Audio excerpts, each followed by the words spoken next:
Our state has some incredible problems. My name is Lynn, Hinderaker. I'm here to talk about that with you and talk about the trends that have shaped this state and dragged us in one direction or another. We're not really we're not realizing the dream we had way back in the early 2000s or even around 2008 or 9 or 10. My name is Lynn Hinderaker. Welcome to WowBiz Nebraska. We're going to get it on right now. Have you ever thought about what makes a genius? There's all kinds of geniuses around, of course, in our history and so on, but I'm going to talk to you today about a very special genius, and one of the qualities that you can kind of focus in on and say, wow, that person right there, that is a bona fide genius. It's very exciting. My name is Lynn Hinderaker, and I'm doing our show today with WowBiz Nebraska right here at KPOW in Omaha, Nebraska. Thank you so much for tuning in. This is going to be a broad, eclectic show focused on education as normal, but I'm going to be all over the board here. A lot of times people will take me aside and say, where do you come up with this stuff? Where are you thinking of? How did that idea emerge and so on? So I'm going to try to give you a feel for how I'm inspired by things that don't at first seem that inspiring, and maybe give you just a little bit of a hint of how you can innovate your way out of a rut or some kind of a mess that you feel your company is in right now. So anyway, let's move on. The first genius, and really somebody that I have enormous respect for, is this musician. Now we all know Pablo Picasso, he was an incredible genius, Thomas Edison. I mean, these are incredible people and they had unusual lives and personal preferences and so on.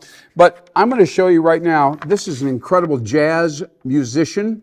Many of you, if you're over 40, 50 years of age, you might know about Miles Davis, but not everybody does. But here's the thing, Miles Davis, he played mostly the trumpet, but he was all over the place. But what he did was he started with classic standards. It was an excellent, he executed beautifully on those particular kinds of songs, kinds of music.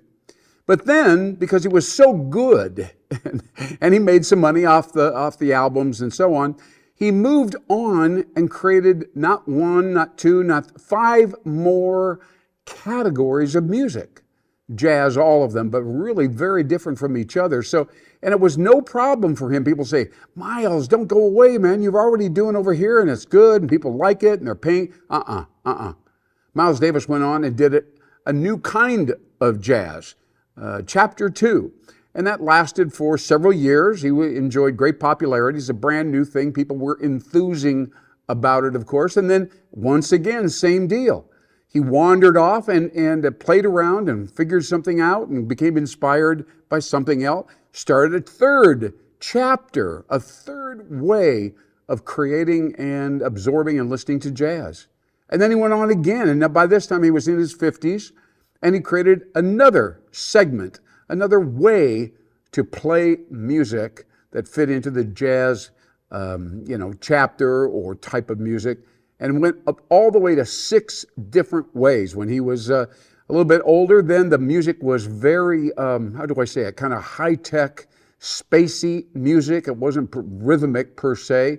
It wasn't melodic. It was the kind of music you would listen to if you wanted to really kind of trip out, so to speak, and really think about some of the cool things in your life. And it was a thinking person's music, but man, it was very current, very real, really ahead of the whole game. He did that 6 times, Miles Davis did. And I want to tell you this. When you have your company and it's moving along and things seem to be pretty good, and profits are about the same as they were last year at this time and have the year before and the year before, kind of just staying in a rhythm, it makes us kind of comfortable when we go home. We don't have to worry about the company changing anything. But really, your customer, especially right now, is really changing with artificial intelligence and a lot of other considerations. Uncertainty pervades our economy, as you know. So it actually would be a great idea to think about and maybe say, maybe we should be a little more like this man right here, this Miles Davis genius. Maybe we should be thinking out of the box, what kind of products or services that we could work with and other market segments, different people, whatever. You get the idea. You got to keep moving forward and do not get pulled back by success in the last whatever, 2, 3, 4 years, all right? So there you go. That's the first lesson we're going to share with you today right here on WowBiz Nebraska. Thank you so much for tuning in. Now, I'm going to shift the focus right. I'm going to talk about coffee and the convenience store industry and just coffee in general. As you know, Starbucks has been a leader in that category for many years here in the Nebraska area. Scooters is very competitive in that regard. They have many, many shops and so on. But I got to tell you, when people go to Quick Trip, one of the first things you'll see them do is go back to a coffee bar. And this is very unusual. I've never seen it anywhere else except for at QT. And you can go back there and there's an area that's kind of very cold, ice, kind of a sink, so to speak. And they must have, oh my goodness, 10, 12, 14 different forms of cream of all kinds, French vanilla, hazelnut, all that, right? So you go get your coffee in the other area, you self-serve yourself, you get a large or a medium, whatever, and then you go over there and you stand there next to it and you reach down and you start mixing and customizing your coffee. Now, this is a very attractive, I know it sounds kind of simplistic, but it's not simplistic. You can go to lots of other convenience stores. None of them are doing that. Go to Starbucks. None of them are doing that. And this is what I want to talk about. Because this is working, right? People are so loyal to QT because of this coffee serving, the personal self-customization, all of that. I like it this way. Well, I like it this. They're even putting whipped cream, a lot of it maybe, right there in the coffee cup. It's really quite, the customization, the personalization is powerful. We all know that from a marketing background. But it's so interesting that these other stores, for instance, Starbucks, that they're not going over and taking a look. I mean, nobody is standing there going, look at all these people standing in line so they can customize their coffee. Coffee's over there and it's coming out of a spout, but then they all come over here and they help each other and whipped cream. Man, something interesting is happening here. And yet Starbucks continues to do it just pretty much the way they used to do it, have been doing it for some time, and they're not doing well. Starbucks is losing a significant share of their market. So that's the end of my little story right here, but incremental innovation is kind of the bottom line here as we talk. If something is working in your industry, or maybe not in your industry, but it's working over here, you go over and you stand and say, maybe if we did that, but we did more of this, and we kind of changed that, and we made our stuff kind of fit in there, and did a little bit over here, that's the kind of conversation you say, well, we could do that. We can do that too. Maybe we'll have equal results, and ours isn't exactly the same, but we think it's as good or maybe even a little bit better.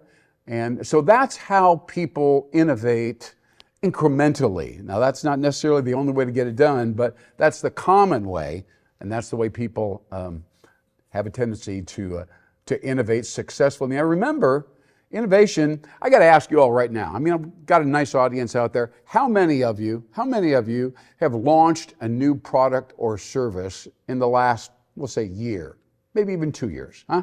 Raise your hands. I can't see it anyway, so what does it matter? But the bottom line is that the people who lead industries, entire industries, the people acknowledge right out there in front, Amazon, Apple, these kinds of companies, they all are innovation enthusiasts. And many of their innovations they don't work. They don't work out. But they persist. See, that's the key. A lot of people in Nebraska don't want to take the risk, and God, we might lose some money. I don't know for sure about that. We don't want to embarrass ourselves. It's got to be perfect, otherwise we're not going to do it. Wrong attitude. Keep experimenting. It probably won't work the first time around. So that's the key, is when you see something working, whether it's in the coffee, convenience store market, or any other industry, go check it out. And remember, you can tweak it. You can do something similar and even better, but realize that the first or second or third time around, it still may not work the way you're thinking it would work or should work. Persist, stay with it. Absolutely. All of this insight from this cup of coffee over there at Quick Trip. Now, at the back end of the show, I want to tell you something really interesting here. We're going to do this we have these blocks, kind of these really nice blocks right here. I'm not going to do it right now, but I'm going to let you know. I want you to stick around and check this out. And then we're going to talk to all the entrepreneurs out there, the people who would like to be an entrepreneur, you know. But first of all, let's pretend. We'll just have a little game here. This block, would represent expenses or costs in an organizational setup, you know, all the things that we have to pay to operate. And then over here, of course, this represents the opposite. This is revenue, sales revenue, and increases and so on. And so when you put these two together, that's where your profitability comes from, right? We generate sales revenue. We do it in a lot of different ways. We're going to talk about that in a minute. But we also incur costs. And those costs come from all across the board, whether it's transportation, energy, payroll, whatever it is. And each one of these red blocks are going to symbolize, you know, I'm into symbols and metaphors, but all of those are going to be symbolized with these red blocks. So stick around. That's going to take the entire back half of our show right here on WowBiz Nebraska. But it'll be interesting, and it'll be a way for you to kind of think in simple ways, but also in multiple ways. How do we build the company? How do we make it work on both the revenue and on the cost side, so we can generate profits, reinvest them back into the company, or at least a portion of them? So we'll get with you on that in just a few minutes. All right. Thank you for hanging around. I think it's going to be interesting. I'm going to try to keep it interesting. It's the kind of thing that you'd see at a college business class or something, but a little more, I guess, maybe a little more simplistic and tangible. But anyway, you know, I keep running across people out there that, especially young people, they are, I don't want to say fed up, that's the wrong word, but they're a little bit bored with their jobs. Meanwhile, they have ideas about what they'd like to do or who they think they are.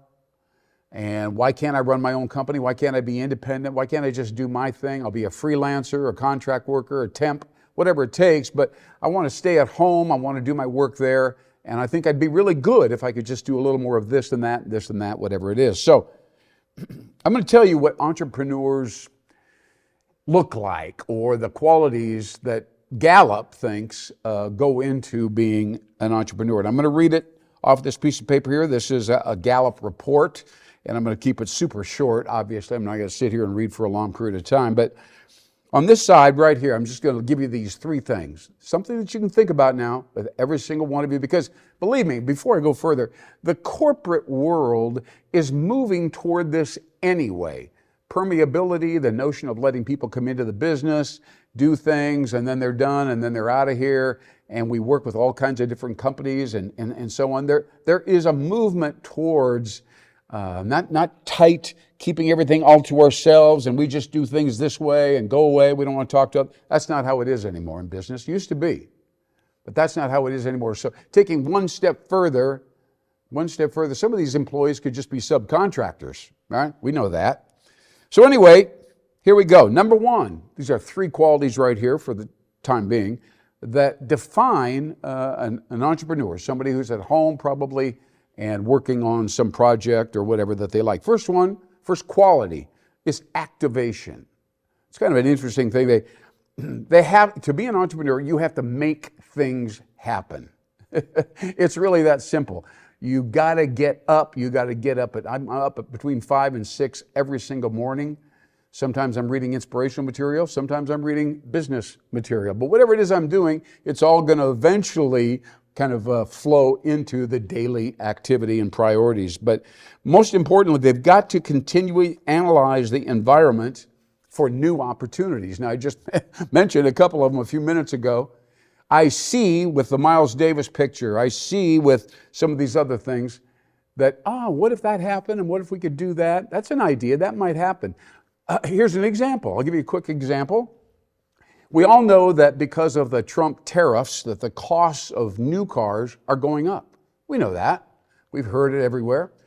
Somewhere between $2,000 and $10,000 up on new cars. So if you're a used car dealer, it doesn't take too hard to go, well, gee, maybe a lot of families are leaving the new car behind. Maybe they're going to be looking for a nice used car. How are we going to get that business? We just going to sit here and act like we acted 3 to 6 months ago, or hope that the money kind of flows through us, hope people walk in and say, I'm looking for this or that? No, no, no, no, no. Huh?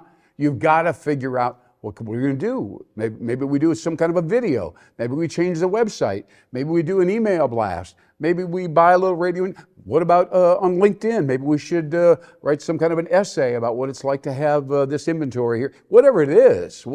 Now, if they don't get that, they're lazy. All right, that's all it is. And they'll be gone eventually. If they just say, well, sooner or later, the people will get here, that'll be fine, you know. It's not how it's going to be.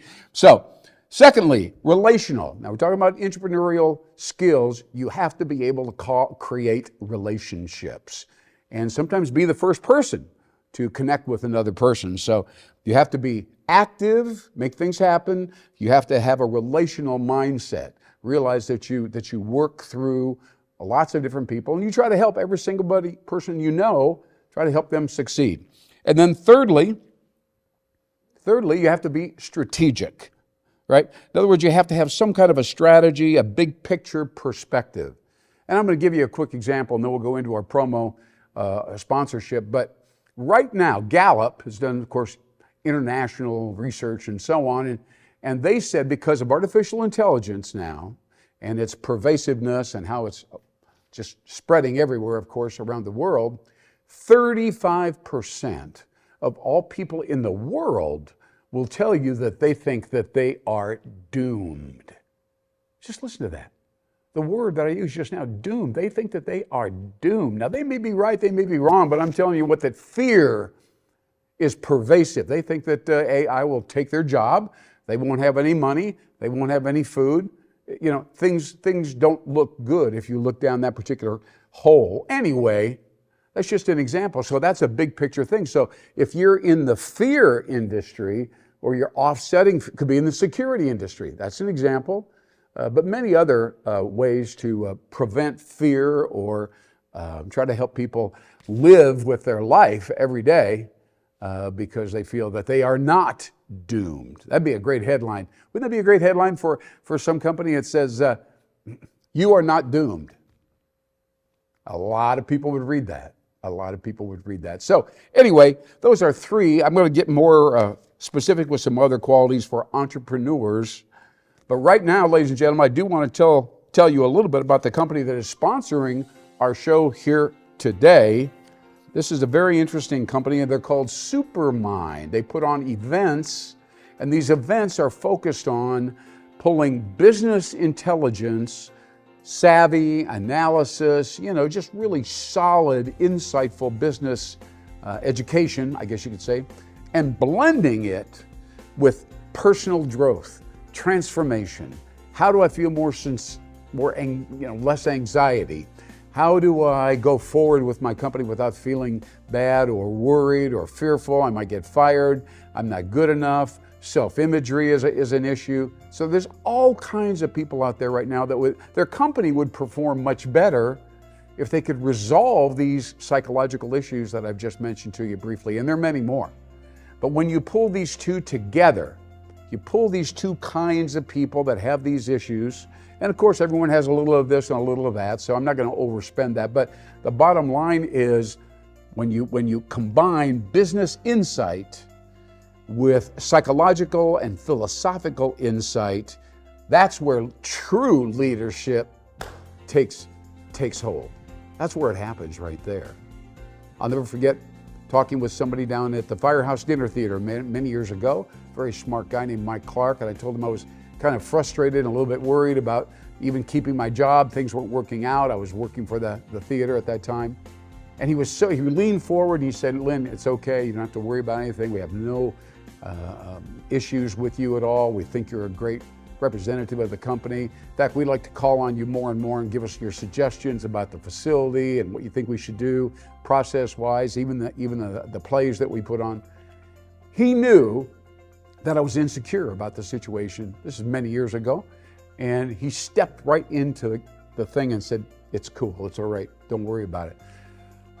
Went on about my business, was much more effective, by the way, on the phone as I was soliciting clients. But at any rate, the bottom line is, leadership is not just about having a good marketing plan or even having the ability to talk about strategy, but the ability to connect with employees and help them connect with customers.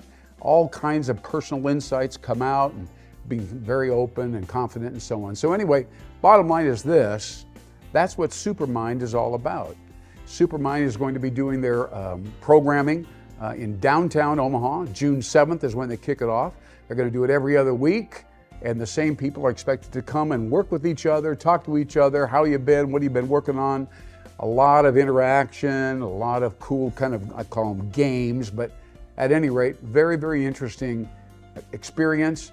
You want to connect with Supermind, you might want to be part of the Supermind community or coalition. All right, thank you so much, Supermind, for supporting us right here in WowBiz, Nebraska.